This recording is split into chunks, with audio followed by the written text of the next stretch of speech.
Hey guys, welcome back to another video. Today is going to be a Q&A. I love doing Q&As. I ask you guys for the questions on my Instagram, so make sure you're following it, and also make sure you're subscribed here because I post videos every Wednesday and Friday morning, and I upload podcasts every Monday morning. So lots of content to keep you guys entertained during your quarantining or just in general. So I believe I have about 7 or 8 questions that I picked out. I got asked the same question like 3 times, so I'm definitely going to talk about that.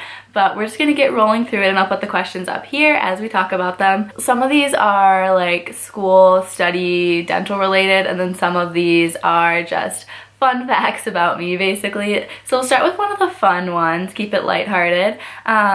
She asked, where do you want to live when you're older? So this is actually kind of interesting because I swear anytime I visit a new city, I'm like, this is it, this is where I'm going, I love it here. Whether that was like Portland or like my sister in Chicago or Boston, like I've loved all those places.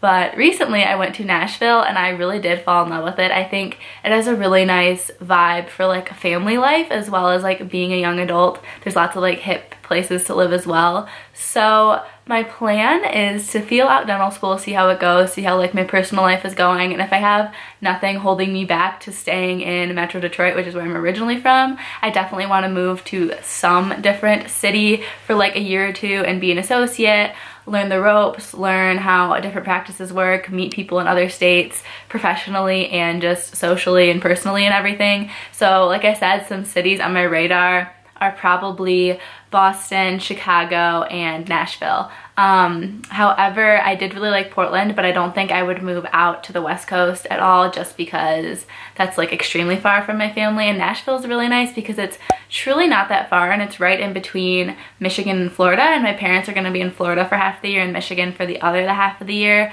like eventually once ever they decide to retire. So I think that would be really ideal to like settle a family in Nashville. And then they can easily go see like grandma and grandpa in Michigan or in Florida. I don't know, I'm thinking very far in advance, but I really don't know what's gonna happen. It'll be funny to look back on this video and see like where I actually do end up. And then another question was, what was my favorite non-science class in college?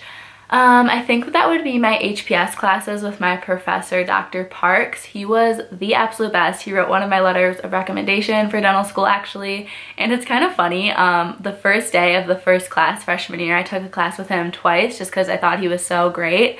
I fell asleep while we were watching a movie and he totally called me out on it, and it's a small class. It's like 20 kids, 25 of us, so it was kind of embarrassing, but clearly we ended up forming a great relationship anyways, and when he called me out, I totally owned up to it. So I think that at least showed him that I realized I made a mistake and I'm not like gonna lie about it or anything. So that was kind of funny. But it's called HPS, which is History and Philosophy of Science. It's a class specifically in Lyman Briggs College at MSU, so it's kind of a combination of either history or sociology and then writing. The ones that he teaches are like sociology based writing classes and reading classes, so we do a lot of like discussions, and I feel like I just learned so much about the world and about other people's perspectives because it was so discussion based, and it was a lot about like medical ethics and even like politics and just like different things that I needed to be more well versed in, coming from a very like sheltered, non-diverse upbringing. I knew that that was something I wanted to be exposed to in college, and those classes really brought that to me, and I think the way he stimulated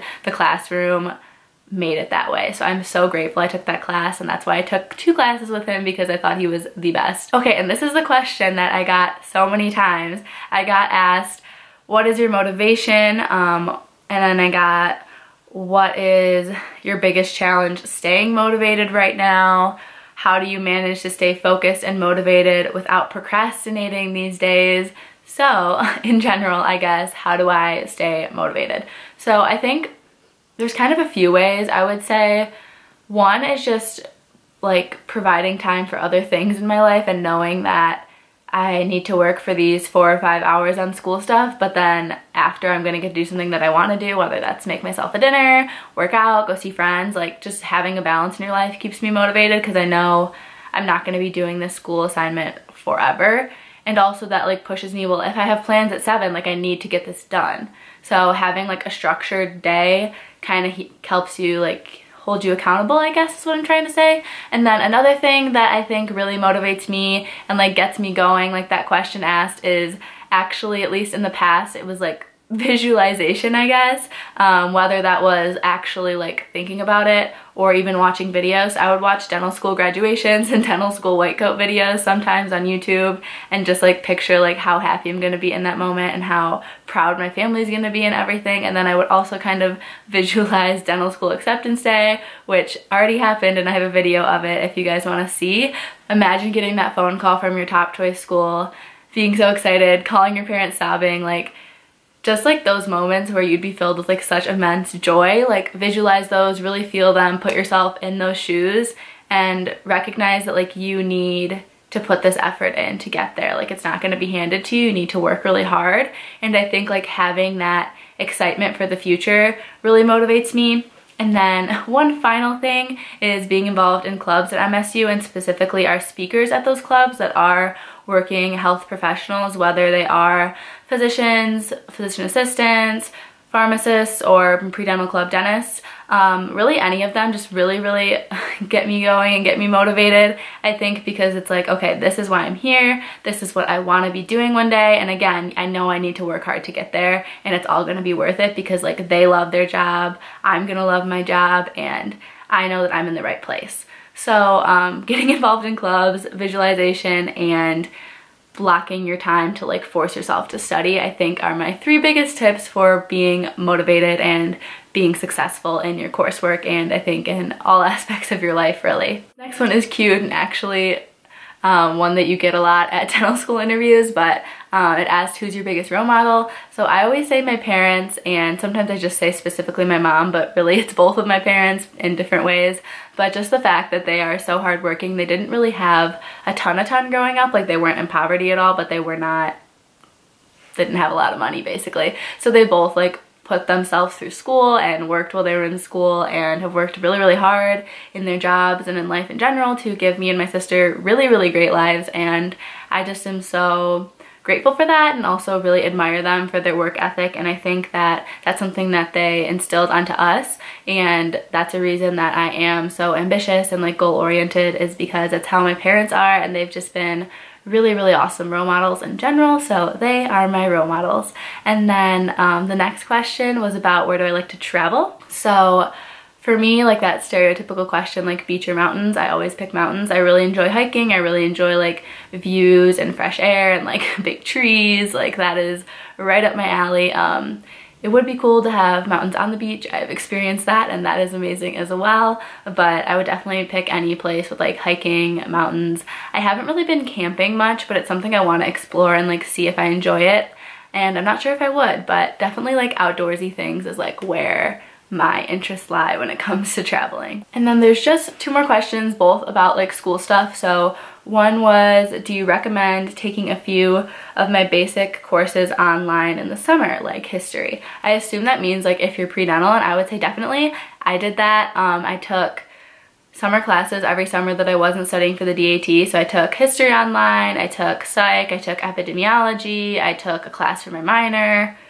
I think I took another one too, but yeah, I took a lot of classes online in the summer, and I think it's really helpful because then you can take less during the semesters and it just makes your life easier. I never took more than 15 credits after freshman year. I think I took 13 and 14, 13, and then this year I was in 14 and 11. So it just makes your life easier and allows you to spend more time on other things if you're not in a ton of credits during the school year. And this one is, what was your most challenging course in undergrad? So I think that it's hard to say because everything was challenging in its own way, and like with my study skills at the time, or just like, I don't know. I'm just gonna list classes that were hard and then maybe one will stick out to me. General chemistry 1 and 2, extremely hard. I didn't get A's in those classes, but I worked my little butt off to try to do well in them, and I went to help room hours every week for hours and hours with the TAs, going over homework problems and studying all the time. But that class was just really hard for me. I don't know why it never clicked, but it really didn't. And then physics is not my friend, and it's never been my friend. I took it junior year for Physics 1, and then I'm in Physics 2 right now. My last semester as a senior, I decided to keep pushing Physics 2 off because I knew I was not going to do well in it, and I wanted to hopefully already be into dental school before it would possibly tank my GPA. But it's actually going not as bad as Physics 1, thankfully, but Physics has never clicked for me, and to be honest, I don't really have any advice for that because I just decided it was more worth it for me to put time into my other science classes that I enjoyed more and was doing better in anyways. So that's what I did. I just prioritized other classes over physics because it wasn't clicking for me. And then anatomy and anatomy lab were very challenging, but I absolutely loved those classes. They were so interesting, and I feel like they're so useful if you're pre-dental at all. Highly, highly recommend anatomy lab because you're going to be taking that in dental school, and it really helps the actual lecture material click because you're seeing it firsthand. You're moving it around in the body, and it's like, I don't know how to describe it. It's just really, really impactful and like sticks with you. Biochem was a hard course, but I think I stayed on top of it really well. And at our school, it's online, so it's like self-paced pretty much. Like you just have to get the stuff done before the exam. So that was challenging just in like time management and like content load wise. But I was pretty used to that because it was after my DAT, so I was already pretty good at managing a lot of content. Bio 1 and 2, like I said, were really tough for me, but I went to see my professor a lot, so that was really helpful, and she taught me a lot, and then I was at the point where I could like teach other people, and what really helped me in those classes was making study sheets for like the learning objectives and the concepts in the class, and basically making my own study guides. So that's how I was successful in that class, and I think my classes senior year have been really hard as well, honestly. I feel like all of my science classes have been hard, so it's hard to pick the most challenging one. Histology was really hard. Immuno was kind of hard, but really interesting. Genetics has been tough. Microbio hasn't been too bad. But yeah, histology was really, really hard.